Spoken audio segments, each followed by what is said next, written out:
I'm all about scamming.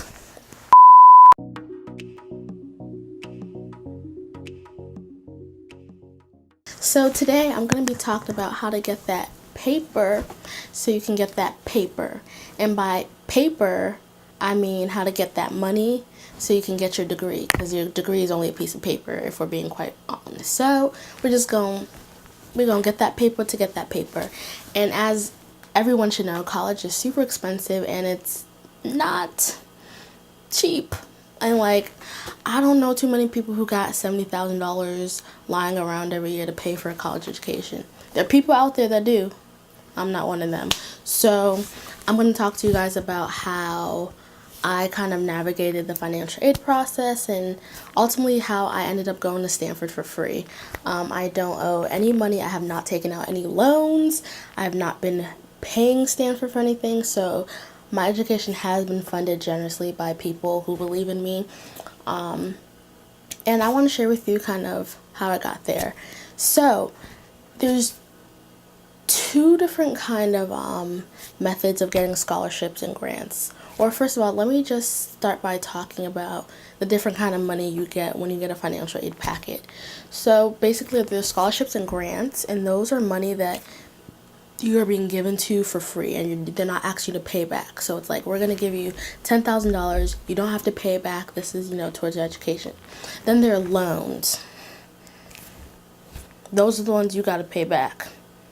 Sally Mae gonna come after you after graduation. Those ones, you got to give them their money back. And basically they're federal loans, and I'm pretty sure they're private loans. I personally don't know too much about how loans work because I haven't had to take any out, so I'm not going to talk too much about something I don't know about. But that's just to put out there that loans you have to pay back. And then there's like work study, which is basically not money you're being given. In a sense, it's like if it says work study, means you can get a job on campus, and the money you make from that job you can use to like either fund your education or like help with buying textbooks and stuff like that. So now that I've defined those stuff, for me, I noticed when I was applying to schools and when I was getting financial aid packages that there were kind of two distinct type of ways schools decide to distribute money. So for schools like Northeastern, Boston University, Boston College, I'm pretty sure those schools do need-based scholarship as well as merit-based scholarship.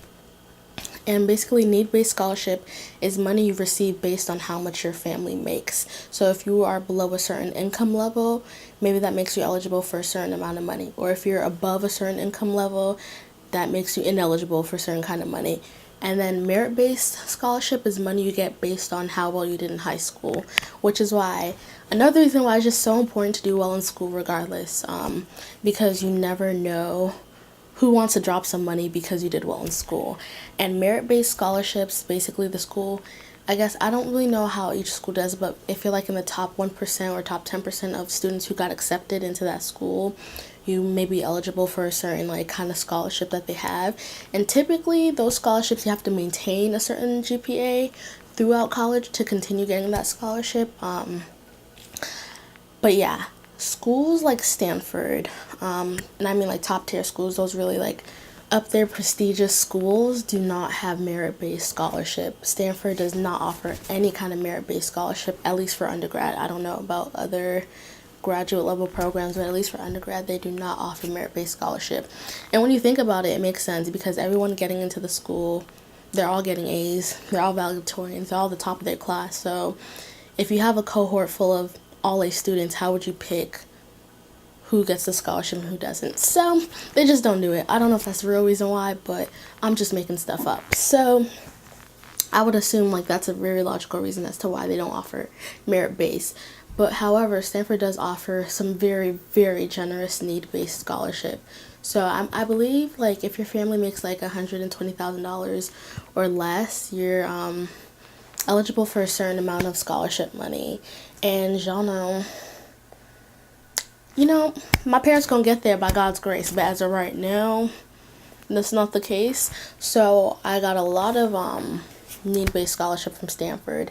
I believe Stanford costs like $70,000 to go to, and I got about $60,000 to $65,000 in scholarship and grant monies. And then also there's the Pell Grant, which I think is from the government. That was like $1,000 or $2,000 or something like that. And then I did have a gap of $5,000 at Stanford, and Stanford didn't expect my parents to pay that $5,000. It was my student contribution. I was expected to pay that $5,000. And one of the biggest things I did my senior year of high school, because I knew I did not want to take out loans, let me tell you, y'all take out loans, you're gonna be paying them off forever. Like forever. And I just see my parents struggling to pay off their loans, and I just don't want that for myself. So I was very, very adamant and very consistent about applying to tons of scholarships my senior year. I applied to local scholarships, like scholarships that are like Boston based. I applied to like the national prestigious scholarships like Gates and all those kind of stuff. I just kept applying to scholarships until I got something, because I knew I did not want to pay for college, and I did not have the money to pay for college.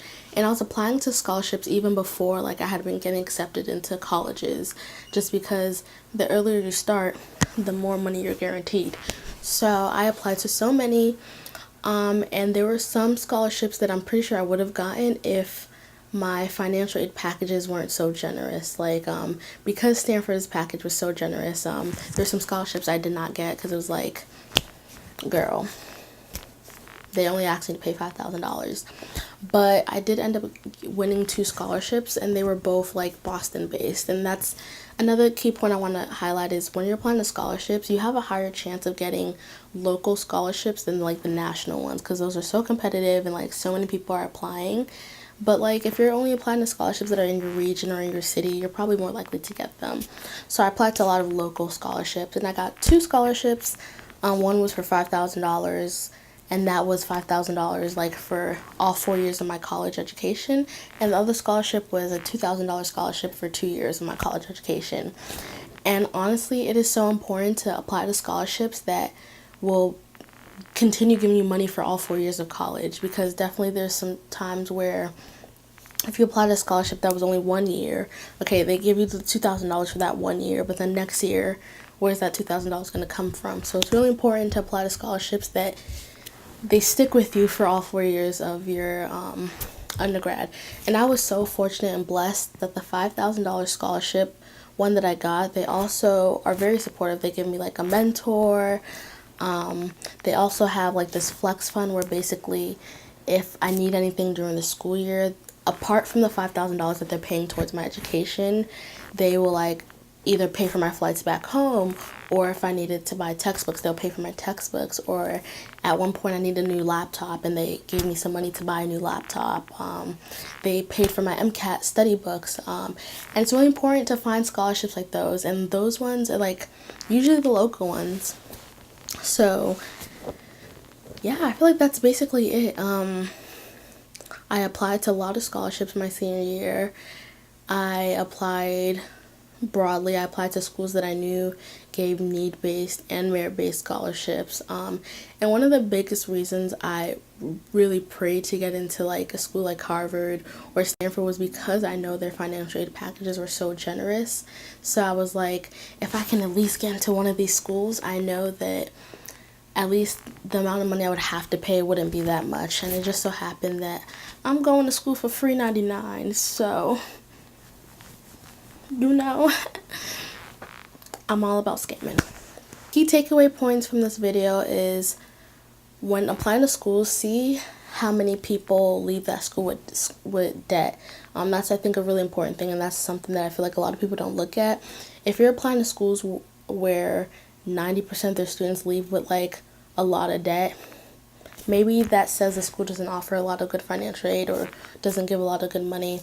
Also look at whether the school offers need-based or merit-based scholarships, because that also will determine how much money you get. If you go to a school that only gives need-based, maybe that's good for you, maybe that's not. I don't know everyone's situation. Also, apply to scholarships. Like, that is so important. The reason I was able to fill my Stanford gap that I had to pay was because I was applying to so many outside scholarships. Apply to scholarships. Even $500, even if you get like a $500 scholarship, that adds up. If you win 3 $500 scholarships, that's $1,500 right there. So like, definitely apply to scholarships. No scholarship is too small and no scholarship is too big. Definitely believe in yourself and apply to those scholarships. So I think that pretty much sums up everything I had to say for today. If you have any questions, feel free to submit to my AskFM in the description box and in the comment box below. I hope you guys enjoyed this video and I hope you found it helpful. Thank you so much for watching. Please be sure to like, comment, share, and subscribe this video, and I will see you guys later.